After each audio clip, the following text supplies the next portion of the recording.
ഇന്ന് നമ്മൾ ചെയ്യാൻ പോണ കാര്യങ്ങളെക്കുറിച്ചുള്ള ഒരു മിനി വ്ളോഗായിരിക്കും കഴിച്ചത്. ഇന്ന് ഞാൻ എണീച്ചുടനെ ഒരു ഗ്ലാസ് കോഫിയും ഒരു ബനാനയും കുറച്ച് ഓട്സ് ഇരുന്ന് അതും കൂടി എടുത്ത് കുടിച്ച്. ഇന്ന് ബ്രേക്ക്ഫാസ്റ്റിന് കുറച്ച് പുട്ടും പയറും കൂടി എടുത്ത് കഴിച്ച് ഇന്ന് ബ്രേക്ക്ഫാസ്റ്റ് കംപ്ലീറ്റ് ആക്കി. ഇന്ന് ട്യൂഷൻ ഉണ്ടായിരുന്നു. ഞാൻ പിന്നെ ട്യൂഷനൊക്കെ കഴിഞ്ഞിട്ട് ഒരു 11:30 ആയപ്പോൾ എൻ്റെ ഫ്രണ്ടിൻ്റെ കൂടെ ഞാൻ ഒരു കരിക്കശ്ശിയെ കുടിച്ച്. അവിടെ നിന്ന് നേരെ വീട്ടിൽ പോയിട്ട് ഞാൻ എൻ്റെ ഡോഗിനെ അഴിച്ച് നമ്മളെ താഴെ ഒരു തോടുണ്ട്, അവിടെ പോയൊന്ന് നീന്താൻ കൊണ്ടുപോയി.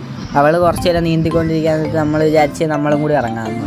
അങ്ങനെ എൻ്റെ കൂടെ എൻ്റെ കസിൻ ഉണ്ടായിരുന്നു. പിന്നെ ഞങ്ങൾ രണ്ടുപേരും കൂടി എടുത്ത് കുളത്തിലോട്ട് ചാടി കുറച്ച് നേരം നീന്തി കുളിച്ച്. ഇന്ന് അമ്മ വീട്ടിലില്ലായിരുന്നു, അതുകൊണ്ട് നമ്മളിന്ന് ലഞ്ചിന് 2 ബിരിയാണിയാണ് മേടിച്ച് കഴിച്ചത്. പിന്നെ ഞാൻ കുറച്ച് നേരം കിടന്ന് ഉറങ്ങി. പിന്നെ വൈകിട്ട് ഞാൻ ചായയും കോഫിയൊന്നും സാധാരണ കഴിക്കാറില്ല, അതുകൊണ്ട് നമ്മൾ കുറച്ച് പീനട്ട് കഴിച്ചു. പിന്നെ ഇന്ന് വൈകിട്ട് ഒരു റിലേറ്റീവിൻ്റെ റിസപ്ഷൻ ഉണ്ടായിരുന്നു. അവിടുന്ന് പിന്നെ കുറച്ച് റൈസും കുറച്ച് ചിക്കനും കഴിച്ചു. സൺഡേ ആയതുകൊണ്ട് ജിമ്മില്ലായിരുന്നു, അതുകൊണ്ട് നമ്മൾ ഒരു 3 ടേബിൾ സ്പൂൺ ചിയാ സീഡ് കഴിച്ചിട്ട് കിടന്നുറങ്ങി.